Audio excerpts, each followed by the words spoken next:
Hello and welcome to Brighton Recovery Center, Recovery Soapbox. My name's Cameron, and today I will be interviewing Christopher Shaw, the founder of the Shaw Center for Healing in Austin, Texas. If you like what you're seeing today, please subscribe on iTunes or Google Play or anywhere where you get your podcasts. We'd love to have you join us for future topics and become a member of our community. Just to let everybody know kind of how you ended up here with me today, Christopher, I think it's important to get a little backstory. I was at a CSAT symposium for my sex addiction certification renewal, as were you.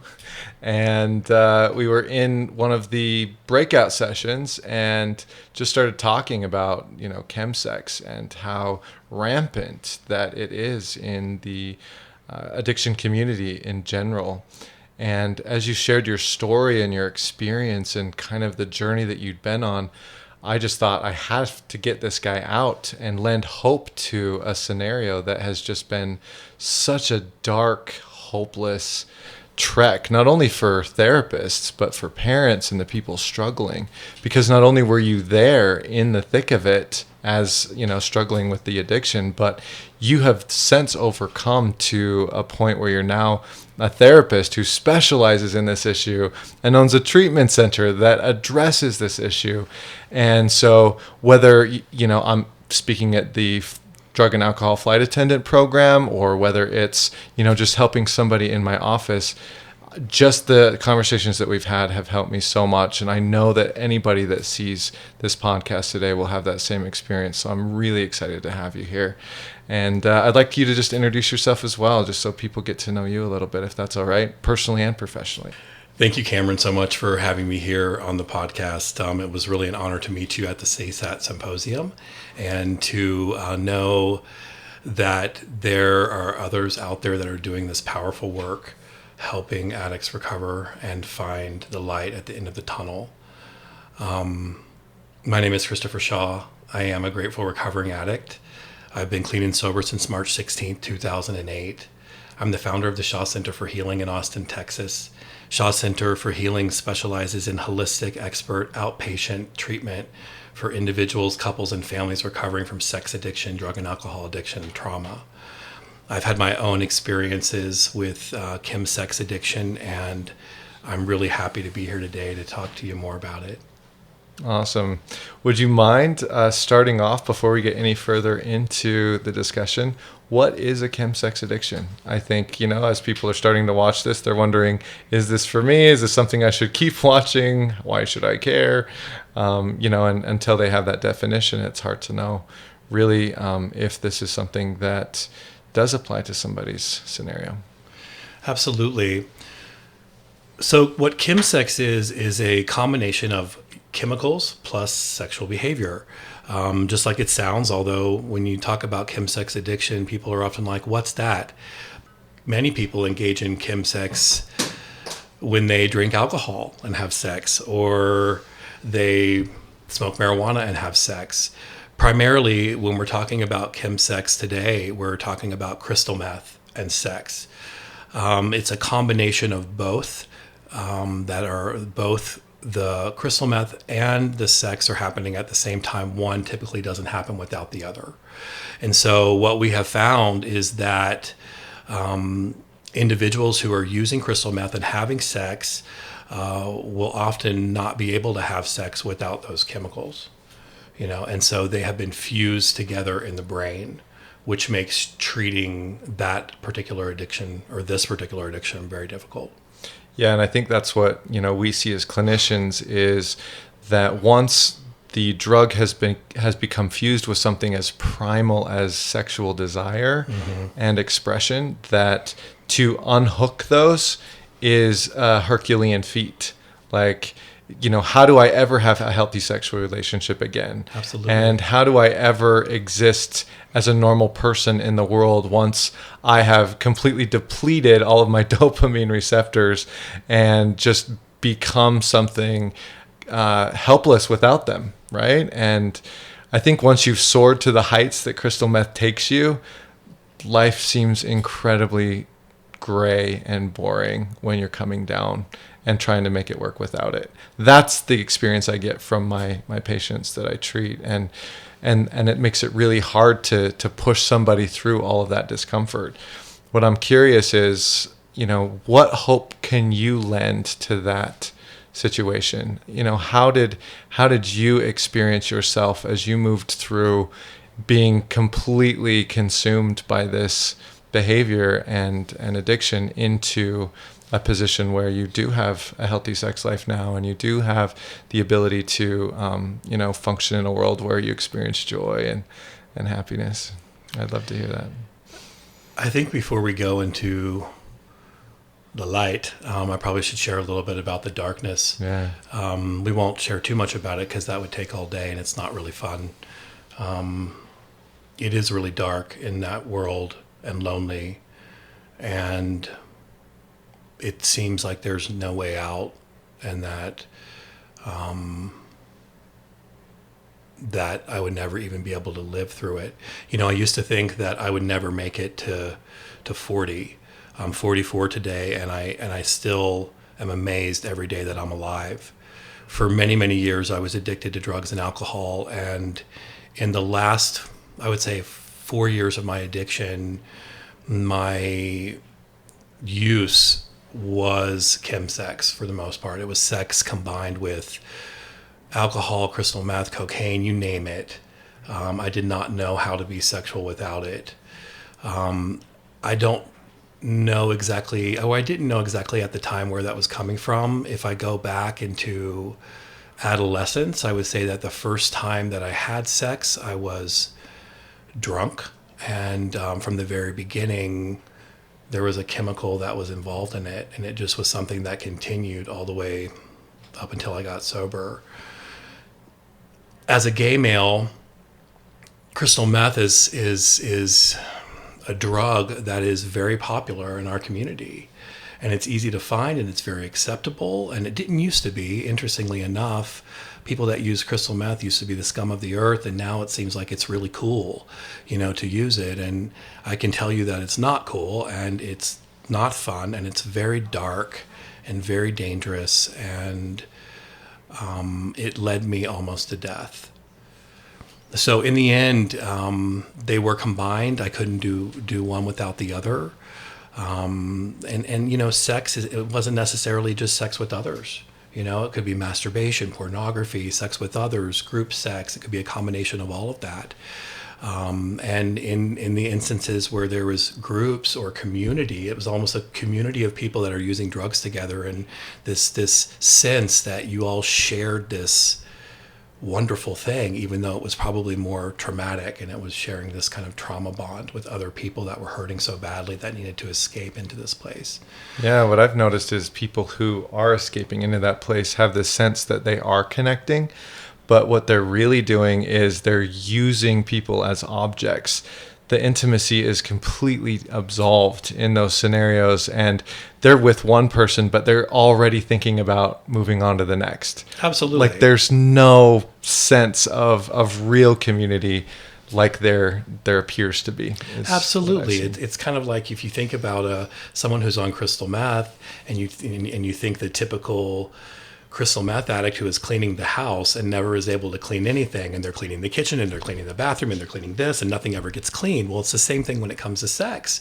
You might have a group of gay men or a group of any kind of men, really, it doesn't matter with sexual orientation, because we're seeing chemsex in all populations and all sexual orientations with all genders. And, it's kind of like not getting anything done. So yes, there's a little bit of sex here. And then before you know it, you look around and people are on their phones, and they're on their computers, and they're on the apps, and they're finding their next object, to share that experience with.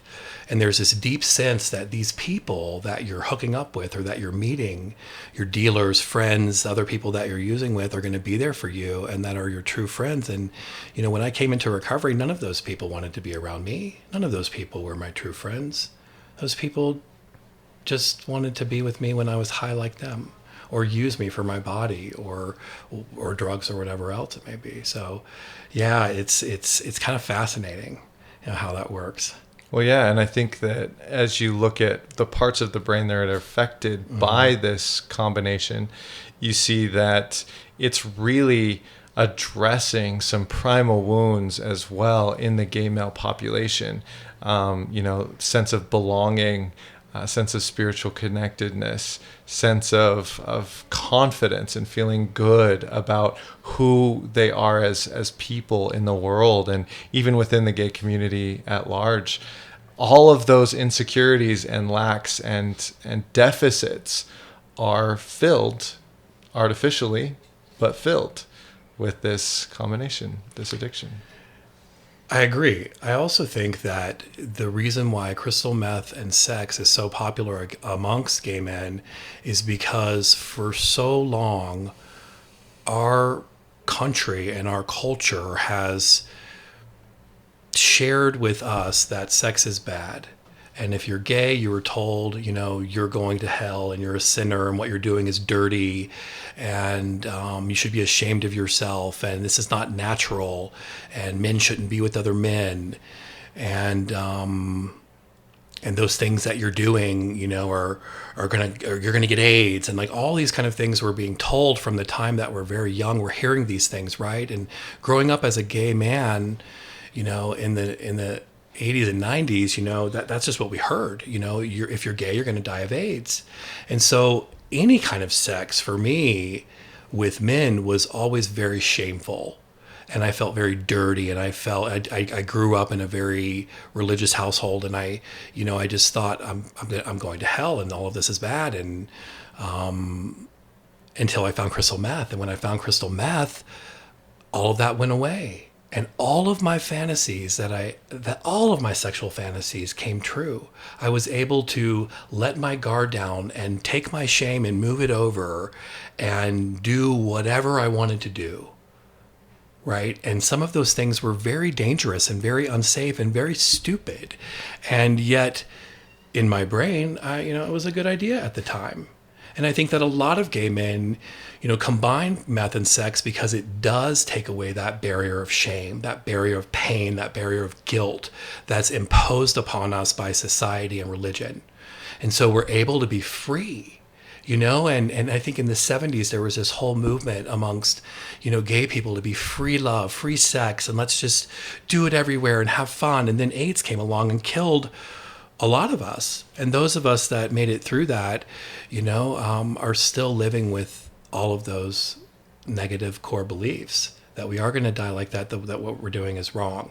So absolutely, I think that what you're saying is very true, but I also think that gay men do engage in this type of sex to not have to think about the consequences of it and to be able to live out their fantasies without the guilt and shame. Yeah, and I see that too. And it's almost like a self-fulfilling prophecy. Like they're so scared their whole lives that they're going to get these STDs or HIV or whatever that is. And so they use the substance to not get scared, and then they get it because now their inhibitions are down and they're not as careful. And then once it does infect the body, then the amphetamine part of it ramps up the body's natural ability to basically replicate anything, and it replicates the virus, and so now they're sicker faster, and it's a lot more impactful that way too.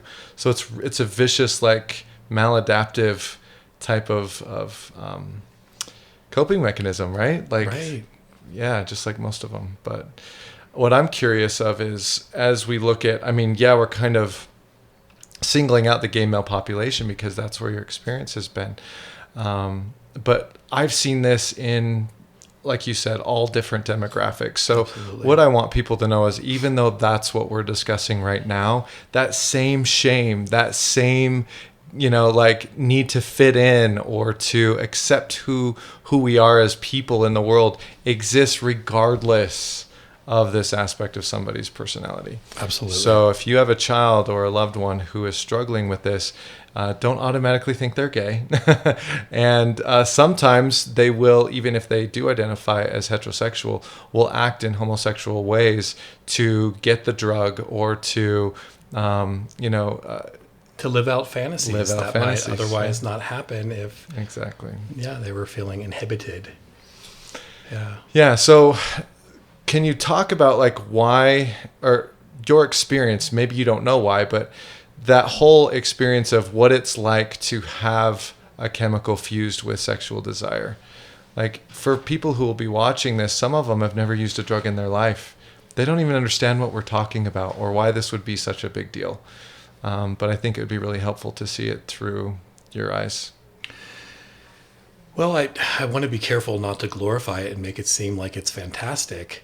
But crystal meth, like heroin, releases the most amount of dopamine in the brain, and dopamine is what causes us to feel pleasure. So just using the drug alone is extremely pleasurable.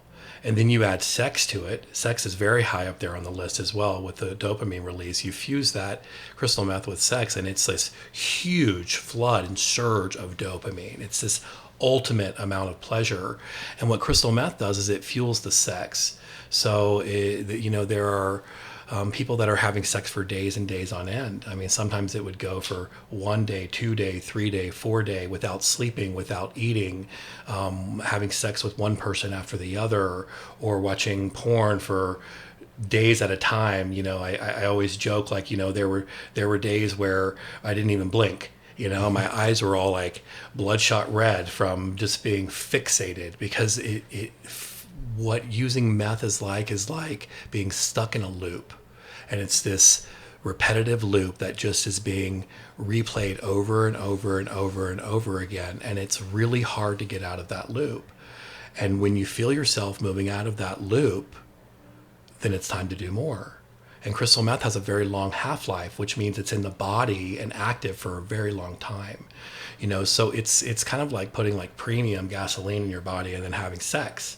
And I think that's one of the appeals, is that it uninhibits you to do things that you would never do, and it allows your body to go without sleep for days. And a lot of people are combining crystal meth and sex with Viagra and Cialis and whatever else you want to put into the picture. So it's not just one chemical; it's usually a lot. Mm-hmm. And then the amphetamines can often cause panic or anxiety. So then you'll have people that will add benzodiazepines into the picture, like a Xanax or something like that. And then when it's time to sleep, there's another drug to sleep, and it's like always having to be on something to regulate. The body's always trying to find that equilibrium. Oh, that sounds like hell. Yeah, it is. It's I don't know how you would think that talking about that would be appealing to anyone. But I guess there's someone out there that's like, here's nothing except, greatest sex of my life, and could probably go do that. Having sex for 3 days without stopping is very hard on the body. Oh, yeah. I can't imagine. And it's not as fun as it seems. And I'm guessing that, it has a very specific signature.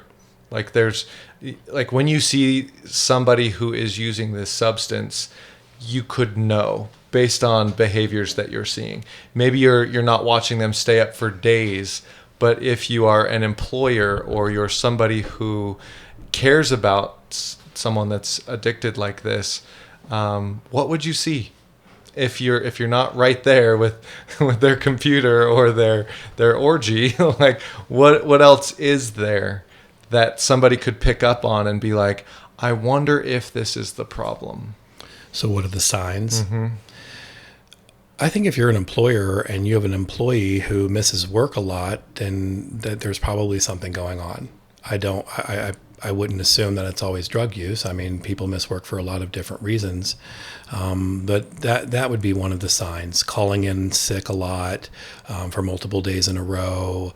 And then when that person comes back, you see them. It depends it really depends on how they're using. If they're using every day, they might be able to kind of maintain this appearance that everything is okay, and they might seem agitated or easily irritated or anxious or paranoid, sweating, losing weight, not fitting into their clothes anymore, not remembering what they need to do and being kind of disorganized with tasks. If it's a binge and purge type of user, someone who uses on the weekends, maybe they're up for 2 or 3 days, and when they come in on Monday, they're depressed and they're falling asleep at their desk, and they just don't see themselves. So I think that what we're seeing are people that are either in withdrawal and they're coming off the drug, which is the depressed, tiredness, unable to focus, literally falling asleep at the desk. It does such a number on the body that it's impossible to stay awake. Mm-hmm. It is just impossible to stay awake. I can remember once falling asleep, walking down the hallway and falling on the floor and waking up on the floor. And I was how did I get here? Because the body is just so drained. The body needs rest. And for those who are going to work high, I would say that the symptoms would be, or the signs might be, like I said, agitation, paranoia, anxiety, sketchiness, as we might say, just seeming like, something is off. Being on their phones and computers, looking for the next hookup. There's a lot of kind of signs that there's something going on, that there's some kind of distraction happening. And what about the psychosis element? I think of all of the addictions, this is the one that when it's present in high doses will create something unlike any of the others will. Absolutely. Can you describe what that looks like? Because when people see that for the first time, it's kind of scary. Nobody knows what to do with it. And I think that education would be helpful for a lot of people. Yeah, it's really scary because I can tell you, as someone who's gone through it, it's very real. It's almost as if I had schizophrenia, for that time period that I was high. And we call this a drug-induced psychosis. And so in the brain, everything that I'm seeing, that I'm hearing, that I'm imagining is actually very real. And there were scenarios where, I thought I heard people talking out my window and they were talking about me and they were going to come in and kill me. Or, I thought the cops were after me, or I thought there were people with machine guns, across the alley that were trying to shoot me. And I can remember laying on the ground and crawling from room to room to avoid being shot, and feeling very real. And when I even talk about it right now, my body is having this response like it's happening, and it's that real. The paranoia, and is that real? What's happening, is that real? And it can be anything, it could be about anything and anyone. Yeah, but it's usually about police, government, or guns, right? Like there's somebody in the bushes, there's somebody in the tree. I hear it's really classic. It's often about getting caught. That's right. I think because I think that guilt fuels paranoia. And so, I think that a drug addict who's been up for 3 days, who's missing work, and who's lying and living this double life and doing all of these things that he or she is really ashamed of, is probably, that's going to play out in the paranoia. So they're after me, they're watching me. Yeah. And why would they be watching you? And why would they be following you? And why are they trying to kill you unless you did something wrong, or you thought you did something wrong? And it's magnified, right? It's magnified to like 1,000%. When you might not have even done anything wrong, it's really wrong. And so they are after you. Yeah, scary. And I like where you're going with this, because it kind of leads into the education for the helper. Right. Whether they're, a representative of a company that's supposed to be reaching out and helping someone, or a mother who's like, I don't know what to do with my son, what's happening. If somebody stumbles upon someone in psychosis, what do they do? I think the best thing to do is to hear them and listen to them and understand that what's going on in their brain for them is very real. And it's important to not shame them for having those thoughts, or even make them feel any crazier, or you're going to be part of the conspiracy. In one particular experience that I had in a drug-induced psychosis, I called 3 very important people in my life, and I said, whatever they said I didn't do it. They're going to kill me now. And I hung up the phone. And thank the universe that my best friend called me back, and he said, what the F are you on? And it kind of knocked me into reality, right? So it was kind of harsh, but he was like, Chris, like, what are you taking? Like, what drug are you on? Because he knew that no one was going to kill me. And like, he was just like, this is not normal for you. And in that moment, I told him, and he was like, okay. And his voice went very calm. And he said, tell me why you think they're going to kill you. And I was able to share that. And he said, well, I don't know if there are people right there. Is that like a limousine that you're seeing with tinted windows? I'm like, yes. He goes, well, in New York City, there's a lot of cars that are black with tinted windows. And I don't think that there's people in there that are trying to kill you. And I was like, okay. He's like, would you be willing to walk back to the apartment? I'll stay on the phone with you. And it was just being very kind and not judging me and not saying like, you're absolutely crazy, but, trying to understand what I'm going through, like, let's go out and look at the bushes together. Or how about I go out and look in the bushes to see if the police are there. And if they're not, maybe you can come out and we can go look together. And I know that seems like you're enabling the addict, but it really does help that person calm down and regulate and ground themselves and know that there is somebody there that is not part of the conspiracy, that cares about them and loves them, and that is not going to judge them, even when they do come to and realize like, oh my gosh, like that is I cannot believe I did that, right? And I can't even believe I believed that. So I would say approach those people with compassion and treat them like what's happening is real, even though it's probably not.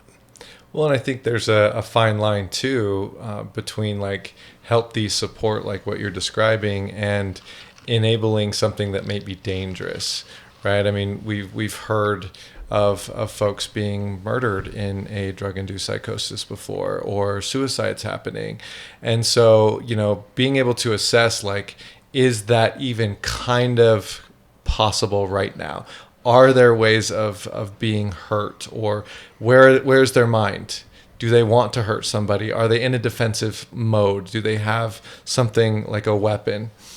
Because if that's the case, right, you don't go there. No, you absolutely call the not. police, right, and you get out of the way as fast absolutely. as you can. Yeah, right? if you show up at your friend's house and your friend is in a drug-induced psychosis and your friend thinks that you're the FBI and is coming to the door with a gun, you better run. Yes. And call the police, because in his mind you are the bad guy.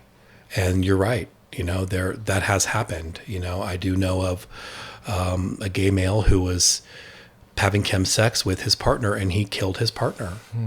So sad. High. And I don't know the details of that story and what he believed in that moment of paranoid psychosis, but his partner must have become one of those bad guys, and he was probably just protecting himself. Yeah. And I think it's so important that as we find or stumble across these experiences, that we realize they don't last forever, but they do last longer than most substances, like you were saying. And so it may be important to get a professional involved, maybe a detox center, or Absolutely. someone who can like help them until they come down. Also, if they're not hurting themselves or trying to do anything to hurt someone else, sometimes, just waiting until they move through it could be an option too, knowing that once they do move through it, they'll be in that depressed state that you described, and maybe humble or vulnerable enough to accept help or support. Absolutely. Right. And I would say if anybody is threatening suicide and they don't seem like they're in their right mind, you don't have to be the one to assess whether they're going to do it or not. Let the professionals help. And all you have to do is call 911, and they will send someone over that can truly assess the situation and help that person get the help that they need. Yeah, that's a really important distinction. But I do like what you said about, asking for help, because if you do have a friend or loved one that is using any drug, and there are 12-step meetings for you. There are professionals and therapists that can help guide you as to how to talk to your loved one, how to intervene, and how to be there for them. Yeah. Because it's not easy at all. It's not easy. No, and thank you for that, because so many people that watch podcasts like this are watching to help someone else, Yeah. and they don't realize that they're the ones that need the help. They're the ones who have lost their souls. They're the ones who have completely become consumed with someone else's life, Right. at the expense of their own. And so I think that's important to remember.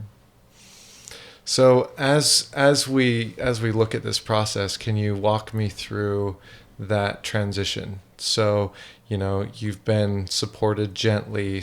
You've gotten to a point where you've probably been looking at treatment facilities, on and off as things have gotten really bad for a while now.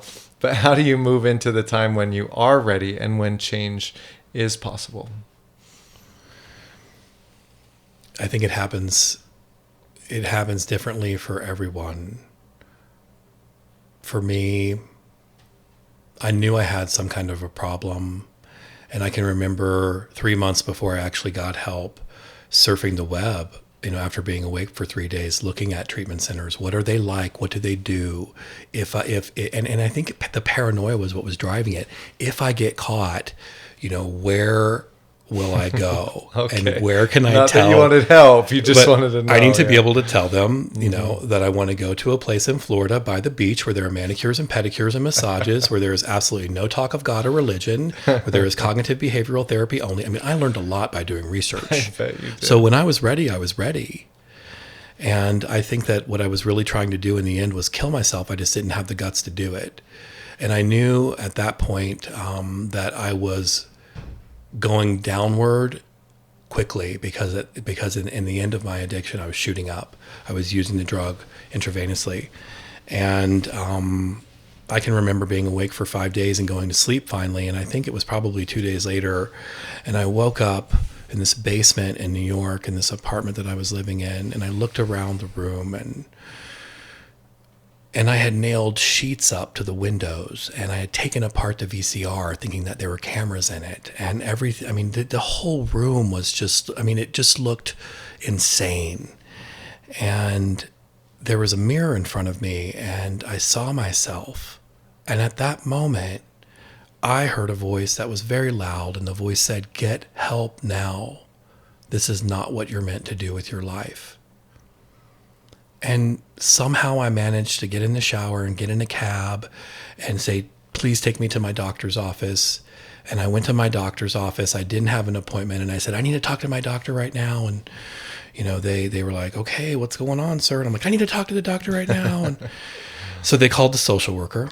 And the social worker came out and said, "Chris, what's going on? Come back to my office. Let's talk." And I told the social worker, I think I'm an addict. I can't stop using meth.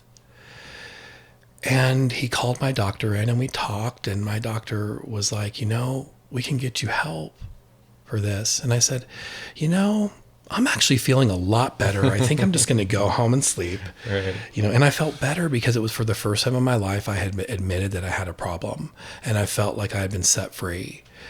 And the doctor was very skilled and said, "Well, what's your pattern? I mean, what will you do if you go home and go to bed?" And I said, "I'll wake up in 3 days and I'll get high again."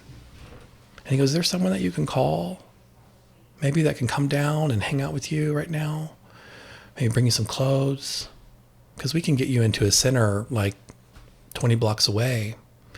And I said, "Yeah, I'll call my roommate." And so I called my roommate, and sure enough, he met me at the center. And they actually did not accept me at the center because I wasn't using alcohol or opiates or benzodiazepines, which was pretty tragic because I think you probably should accept anyone that needs help in a detox unit. But they did not accept me, and they asked me to come back the next day and join their intensive outpatient program. And I knew that that would not work for me. And so I told them, if I go home, I will get high. I will not come back here tomorrow, and it will not work. But I had my roommate there, and and I had already researched the treatment center. So we went home, and he's like, "Give me your insurance card and give me, everything that I need." And I was like, "Okay, by the beach, massages, pedicures, manicures, no God, And he was like, "You need to go to bed." And so literally 2 days later, well, before I actually got on the plane, he did wake me up, and he said, "You have to tell the EAP." What's an EAP for those who don't know? An employee assistance program. So at the time, I was a flight attendant for a major airline. And I didn't get busted by the airline, but I knew that I needed help. Many crew members will get drug tested and will get busted, quote unquote. And that's not what happened with me. And I didn't even want them to know. I thought I would just call it sick for the month and nobody would even question where I was. But he said, you have to talk to the employee assistance program and let them know what's going on, because they won't pay for your treatment unless you do. And so I talked to the EAP and they walked me through the process. And literally the next day I was on a plane and I was in treatment for 28 days. And I have been clean and sober ever since. Oh, that's so neat. And I think like you're bringing into this a whole nother element. Part of my purpose in creating this podcast was to speak at the FitApp conference, flight attendant drug and alcohol program that I talked about earlier, and to be able to create a dialogue with a former flight attendant to not only help current flight attendants to know that there's a path towards recovery, but I'll be talking to a room full of EAPs. This huge national conference that everybody flies in for. And what you're discussing here is pivotal to that demographic, the gay male flight attendants struggling with chemsex. Can you talk a little bit about why that demographic is so impacted by this in a way that, yeah, sure, the other areas are impacted too, but why is this one feeling the heat the most? Like, why would they ask me to fly in and give this presentation? They're obviously seeing it in a much more exaggerated form than other professions. Like, what do you think the reason behind that is? I think there are multiple reasons that we're seeing this among this particular population. One, chemsex is higher in the gay male population than it is in other populations. And two, being a flight attendant is the ultimate job for anybody that wants to escape themselves. I mean, hopping on a plane, flying from one fabulous destination to the other, especially for those that are flying internationally. You get on a plane and 12 hours later you wake up in Rome, or you wake up in Germany or Japan and China. And for somebody that wants to escape their life, I mean, this is the ultimate job. Mm-hmm. And so you have a gay male who maybe is already struggling with something in his life, who is using drugs and sex to cope already. And then you have this perfect job that allows you to travel the world and meet people that you'll never have to see again. I mean, how exciting is that for somebody that doesn't want to have shame or guilt or remember what they've done? So it's a perfect environment to that really fuels a drug sex addiction. Yeah, no, anonymity and no consequences. Absolutely. Like, perfect combination. Absolutely. And then you add the stressors of the job itself. Lack of sleep, passengers, airports, security, all of the drama that goes into that type of trip on a daily basis that is so stressful for all crew members these days. I mean, it's not like the olden days when, being a crew member was easy and you made lots of money and it was glamorous. Like, gone are those days. Since 9/11, those days have been gone, and things are very different. Things are much harder for airline professionals. And so it's easy to go away on a trip and be in a type of fantasy world where you could have sex with whoever you wanted to and drink and do drugs and party and then come home and pretend like nothing ever happened. Mm-hmm. And so I think you add all those layers together and it's just a perfect storm. And why do you think it's so hard to treat? I mean, that's what I heard over and over again from EAPs that I've talked to is, why isn't this one feeling the effects of our interventions? Alcohol, we know what to do with that. We know what to do with benzos. We've gotten people through these other addictions, but all we hear from therapists and family members and even the people with the addiction is this one doesn't respond to intervention the way that the others do. We don't know what to do with it. What do you think that's about? Why is this kind of in its own category? I would say that the reason why it's so hard to treat is because sex is usually not addressed. I would say the majority of treatment centers do not know how to address sex because our country and our culture does not know how to address or talk about sex. One of the things that I do with my company and one of my missions is to go out there and to help other clinicians and to help people, helpers in the field, talk about sex. And the first thing that you have to do if you want to talk about sex with others is deal with your own sexual stuff. And so that's the first thing I do is like, what are you doing for your own sexual shame? What do you feel guilty about? Are you uncomfortable talking about sex? Because if a therapist is uncomfortable talking about sex, there's no way they're going to be able to talk about sex with their patients. Good point. And so there are a number of treatment centers out there that do not address sex in treatment, even with chemsex addicts. I have seen this again and again and again where gay male addicts are sent to a treatment center that's supposed to be the best treatment center in the country, and they get out of treatment and they relapse or use drugs again because they had sex. Because nobody told them how the brain worked. Nobody told them when they were in treatment that crystal meth and sex were fused together and wrapped around each other like a braid. I always describe it to my clients like a hibiscus tree. You know, those hibiscus trees that are wrapped together like a braid? And that's what I say, you know, that's sex and that's meth. And that's everything else. And if you just pull that apart, it's going to break. And you're the tree.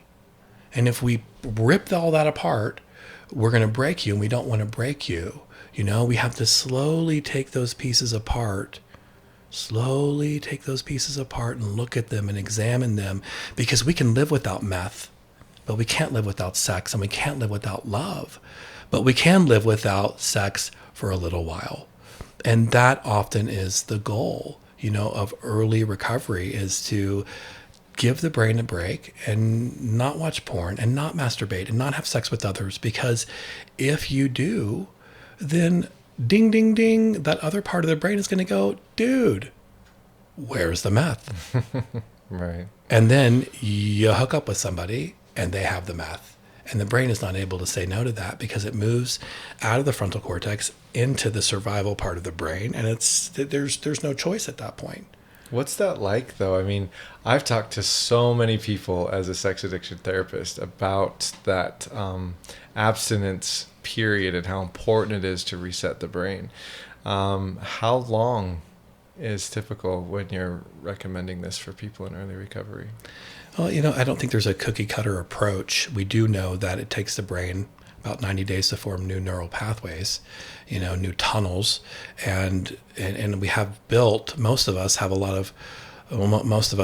are going into recovery are operating out of some very unhealthy tunnels, and the lights are on and it's a party in there. And going into treatment, you know, you go into treatment and they're like, okay, it's time to turn the lights off. Well, it takes some time to turn those lights off. And as you're turning the lights off, then, you know, you're building that new tunnel. And you don't have to do it alone. That was that was the part of my recovery that was the most incredible for me, was knowing that I wasn't the only one that did the things that I did.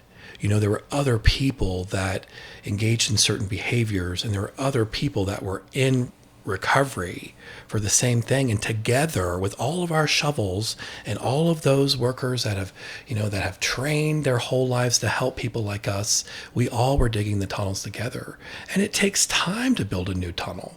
It takes time, it takes energy, it takes hope, it takes dedication and patience and understanding that there is light at the end of this new tunnel that you're building. And it's hard to see in the beginning. It's really hard to see in the beginning. I think impossible. When I tell people about it, I get this look on their face like, you are kidding. There is no way. And sometimes that's where that, and, you know, oftentimes you're right. Mm-hmm. Our clients aren't like, you know, they can't see that. Mm-hmm. And that's why it's so important for them to talk to somebody who has seen the light, who can say, you know, I know what you're going through. I've lived in the darkness. I've lived through the darkness. I've walked through the darkness, and I did and have found the light. And it is possible. Do you see me today alive? Do you know what I've going through? Yes, I see you. Okay, well, just take that and just know that if I can do it, then so can you. And I'll be here by your side, to get through that. And so in the beginning for me, I was told no sex for 6 months and no relationships for a year. And everything they told me in treatment to do, I did.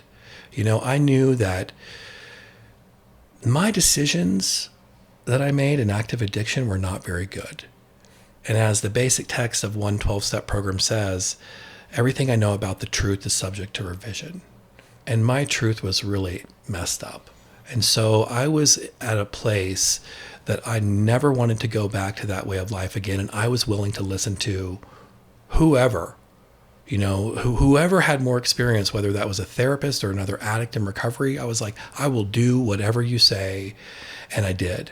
And I did everything that I was told.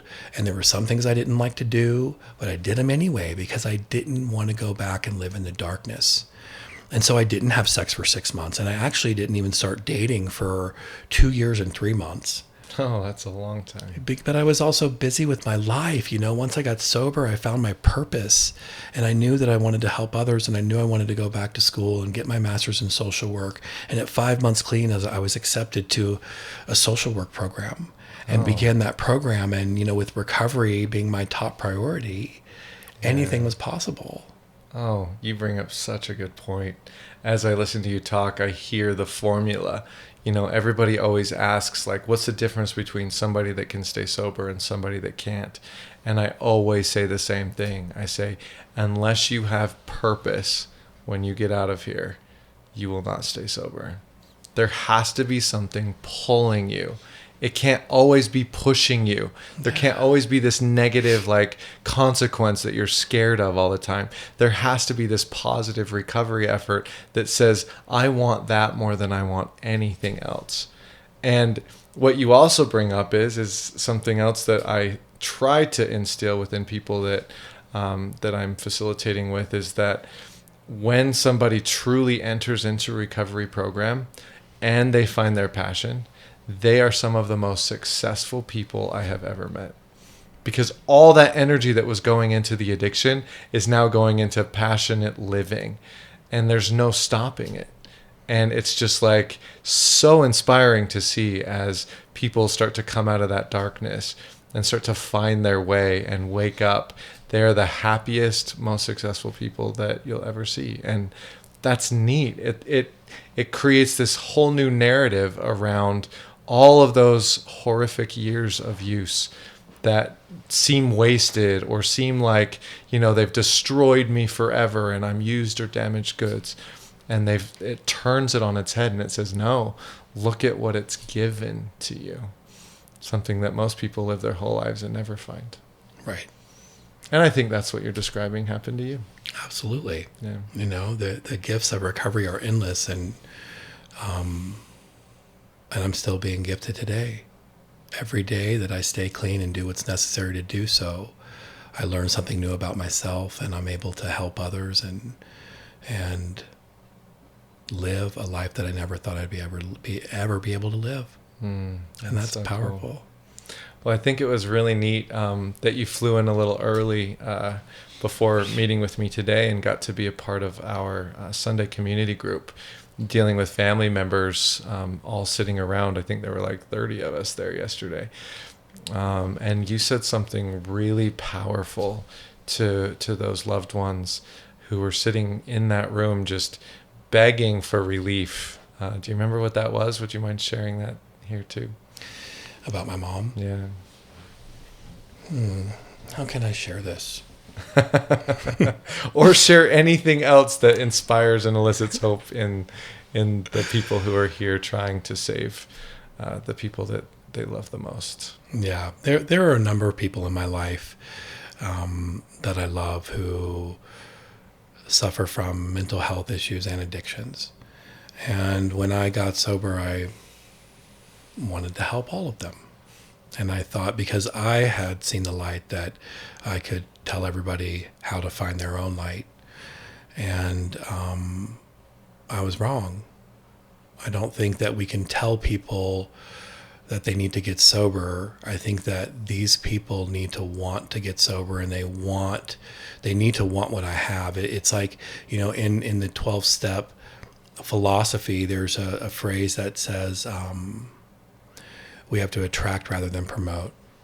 And so I have to be me, and I have to shine and be this light, and people will come to me and they will say, what is it that you're doing? You're glowing, you're radiant, you're so kind today. Like, how have you changed? Because you used to be such a jerk.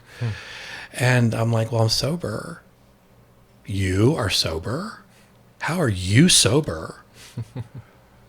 Well, let me tell you how. And once they ask me how, they've opened the door, and I feel like I have free reign to share my story. And then they can do whatever they want with that information. They can take it and do the same thing, or they can leave the rest behind.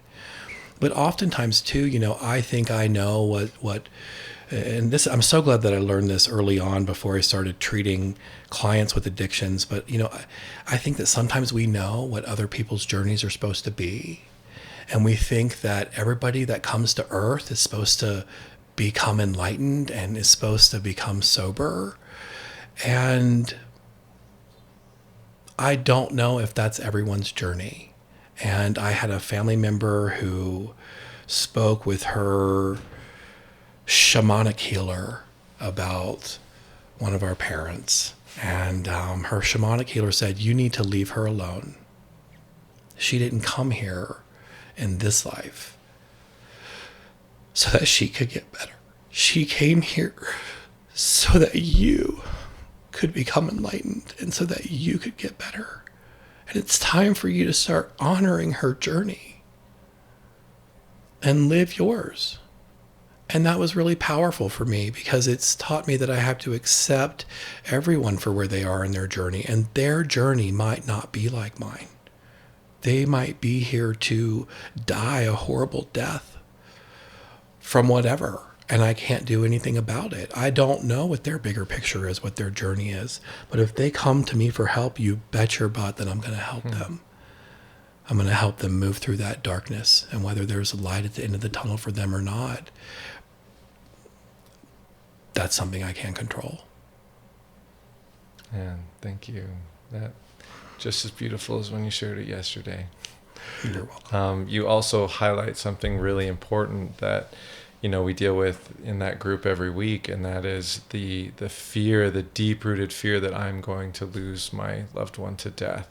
And if I don't control this thing and micromanage it, and if I am not hyper-vigilant and I don't, do everything, then this person is going to die. And it will be on me, and I will never be able to live with myself. And what you're describing here is freedom from that prison. Right. And it's possible to move away from that lie that I have any say over somebody else's outcome.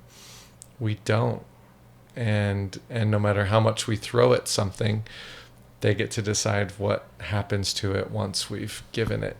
Absolutely. And what you're describing is giving that to ourselves. So I thought that was beautiful. Yeah.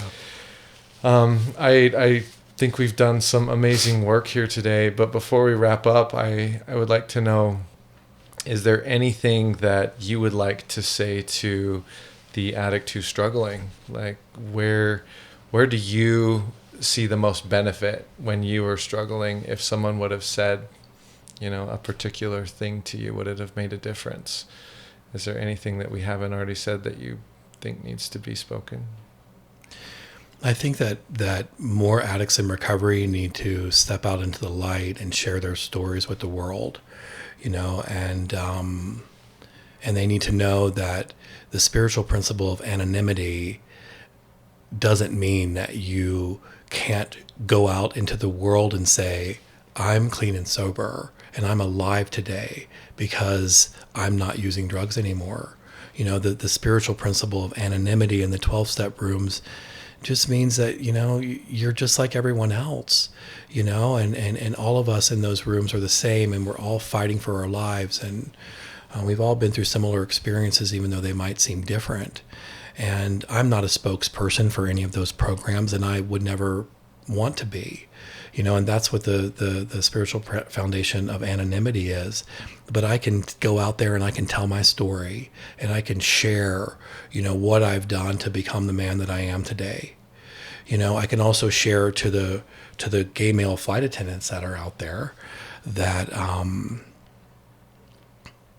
I've lived your life, and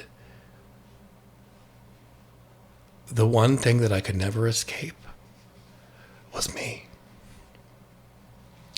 And I had to look myself in the mirror and hear the voice to know that I didn't need to run away from me. And the only way that I could stop running away from me was to get sober and to stop using drugs that were numbing me to me, and to stop using people as objects, and to take some time off from all of that and get help and realize that there is another way to live. Half of my flight attendant career, I was in active addiction, and it was fun in the beginning, but it was tragic at the end. And in recovery, I can't even tell you how amazing it was for me to go to work every day. It was easier to deal with passengers. It was easy to deal with my fellow crew members. I wasn't as crazy. I can remember working in, business class, and before I came into recovery, I was very controlling and would tell everybody what to do. And yes, I was that annoying flight attendant that nobody wanted to work with because he was always telling you what to do. And, when I came into recovery, I just did my own thing, and if you wanted to do it that way, then that's your problem, and I just stepped out of everyone's lives and I just took care of me in a really loving, kind way. And people came up to me and they said to me, "Who are you?" And where did that other Chris go? And I was like, well, I'm just doing a lot of work on myself. Because in the airline industry, it's kind of frowned upon to be an addict. And one of the things that people will tell you is don't tell anybody that you're in recovery. And I think that flight attendants and crew members in recovery need to start speaking out and need to start telling their stories. Because if we don't, then people are going to continue to die from this disease. And while that may be their journey, it doesn't have to be, and the trips that I went on, the 12-step meetings that I've gone to around the world. The people that I've met, I have friends everywhere now because of recovery. I can go to any city in the world and have an immediate support group and an immediate friend group. And that's what I found in my recovery. I would fly into these cities, I would find a meeting, I would go to the meeting, sometimes even in uniform. And because I didn't want to go back to my hotel room where I would feel triggered to drink or to use, and I would get centered, and I did that for a long time in my early recovery. I planned my work schedule around certain meetings all around the world, and it is possible. It's possible to have a really stressful job and fly around the world and stay sober. Recovery has brought so many amazing things into my life that I don't know what I would do without it. Well, and you can see it and hear it in your voice, and that's what really inspired me to bring you here to Utah so that you could do that. And I knew that we would have this experience, but being able to sit through it and watch it play out is better than I ever could have hoped for. So thank you. Thanks for taking your time. I know that it's valuable, and I know that coming out to do this for us was a sacrifice, but it was well worth it. And I know that our fan base out there is going to definitely be able to share your message, and help those that are struggling the way you are. So thank you. You're very welcome. And thank you for having me. Yeah, you bet. It's been an honor to be here.